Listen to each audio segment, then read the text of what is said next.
would you do if soldiers dragged you from your home, marched you hundreds of miles in chains, and sold you to a stranger in a foreign land? For millions across the ancient world, this nightmare was simply life. There was no escape, no appeal, no hope of rescue. This is the reality of slavery in ancient Rome.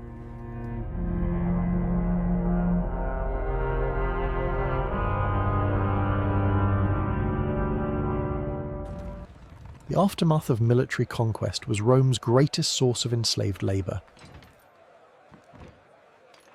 When legions defeated foreign armies, survivors became property of the Roman state. Entire populations found themselves marched in chains toward an uncertain and terrifying future. Slave markets operated throughout the empire in every major town. Human beings were displayed on platforms, examined like livestock, their origins advertised on wooden placards. Buyers inspected teeth and hands, calculating value. Scribes recorded every transaction, transforming people into ledger entries. Families were separated without hesitation. A mother might watch her children led away by different buyers, powerless to intervene. The newly purchased were roped together and walked through town streets toward their new owners' homes. At peak hours, these markets bustled with hundreds of buyers, sellers, and guards conducting business beneath canvas awnings. Not everyone arrived through conquest. Roman law permitted creditors to claim debtors as slaves. Courts processed these cases routinely, handing desperate men over to those they owed. Pirates operating across the Mediterranean seized travellers and villagers, selling captives in hidden coves. Children born to enslaved mothers inherited their status automatically, recorded at birth as property. Through these varied paths, the enslaved population renewed itself constantly. Wagons carried the newly enslaved along Roman roads toward the capital, where the empire's largest markets awaited. Rome itself housed the empire's largest slave markets. Near the banks of the Tiber, hundreds of platforms displayed human merchandise to wealthy buyers seeking household servants, and estate agents searching for field labourers capable of hard physical work. Once purchased, domestic slaves entered an unfamiliar world. Wealthy townhouses operated like small cities, requiring dozens of workers to function smoothly. New arrivals were assessed and assigned roles immediately: kitchens, gardens, or personal attendants on family members. Each position carried different expectations. Kitchen slaves rose before dawn to light fires and prepare the day's meals. Personal attendants laid out clothing and grooming tools, waiting in silence for their owners to wake. Others hauled water from public fountains through crowded streets each morning. Beyond the city, vast agricultural estates depended entirely on enslaved labour. These latifundia stretched across the Italian countryside, producing olive oil, wine, and grain for Roman markets. Overseers on horseback assigned newly arrived workers to field gangs without ceremony. The harshest placements awaited in the mines. In Spain and other mineral-rich provinces, enslaved workers descended into cramped tunnels carved deep into hillsides. Timber beams groaned overhead as they chipped ore by lamplight in passages too narrow to stand. Urban workshops offered no easier fate. Along Rome's commercial streets, bakeries, fulleries, and forges consumed enslaved labour in endless shifts. Workers tread cloth in chemical vats, pumped bellows beside open flames, and kneaded dough from before sunrise until long after dark.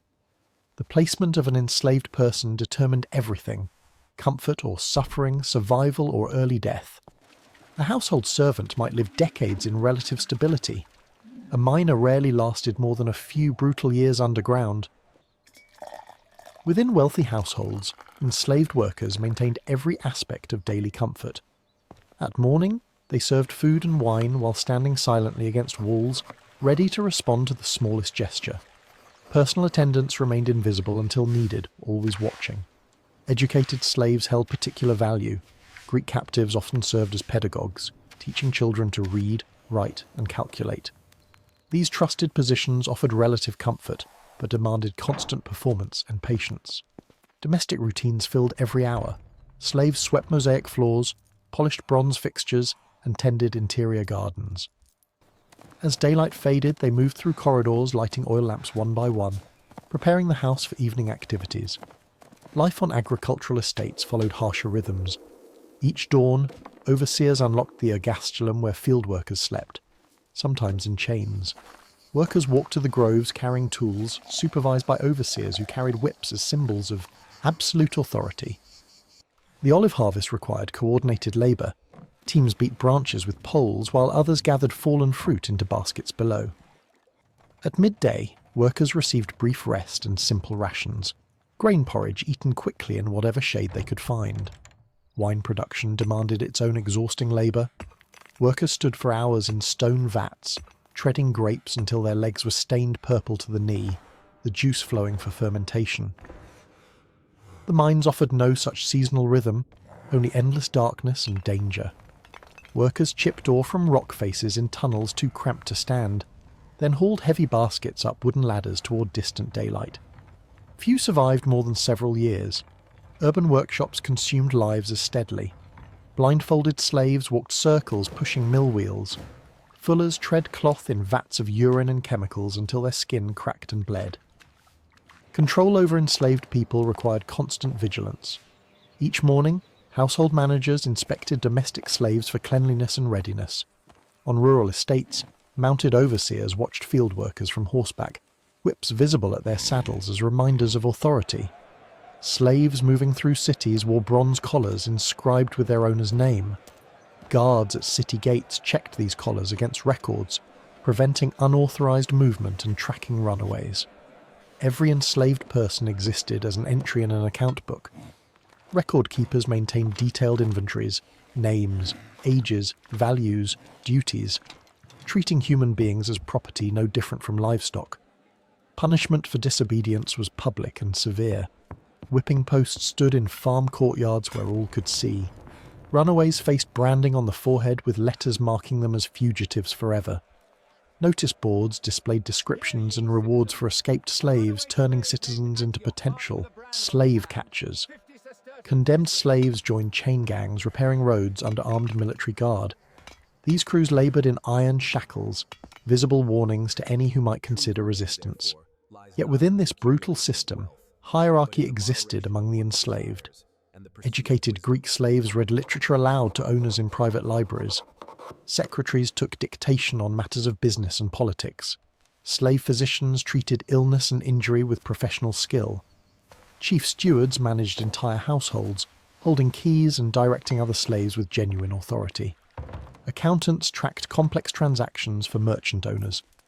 These trusted positions offered better food, clothing and quarters than common labourers received. At dinner parties, the hierarchy became visible. Favoured servants stood near the couches while lower status slaves waited in shadows by the door, separated by mere feet, but worlds apart in experience. Even sleeping arrangements revealed status. Trusted slaves rested on wooden cots with blankets in private cells. Common labourers shared crowded rooms, sleeping on straw mats spread across cold stone floors. Skilled craftsmen could accumulate peculium, personal savings from permitted side earnings. A potter or metalworker might spend years collecting coins, one transaction at a time, building toward freedom. Manumission offered the ultimate reward for loyal service. In formal ceremonies, magistrates touched enslaved people with a rod called the vindicta, transforming them into freedmen and Roman citizens. The pileus, a conical felt cap, marked their new status for all to see. Freedom came through multiple paths. Owners freed slaves in their wills as final acts of gratitude or display. Others accepted payment, years of savings exchanged for a document ending bondage.